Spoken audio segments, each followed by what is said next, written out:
ఈరోజు మేము అడుగుతున్నాం, సుబ్బారెడ్డి, ఒరే సుబ్బుడు ఇందిరా వెంకటేశ్వర స్వామి లడ్డులో మీరు వాడే నెయ్యిలో గొడ్డు మాంసం పెడతారా? గొడ్డు మాంసంతో నుంచి తీసిన ఆయిల్ వాడతారా? వెంకటేశ్వర స్వామి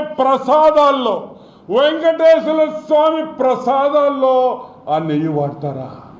కుళ్ళిపోయిన జంతువుల్లో నుంచి తీసిన నెయ్యి వాడతారా? ఎంత అపచారం అని అడుగుతున్నా. అసలు ఇది న్యాయమా అని అడుగుతున్నా. ఆ గోవిందుడు ఏం పాపం చేశాడని మేము అడుగుతున్నాం. ఈరోజు ఇదేనా మీ పాలన? సరే, మమ్మల్ని ఇబ్బంది పెట్టావు, మమ్మల్ని కొట్టావు, మా లూడి. ఆ స్వామి ఏం పాపం చేశాడు? జగన్మోహన్ రెడ్డి వాళ్ళ బంధువులు దేవుణ్ణి నమ్మరు.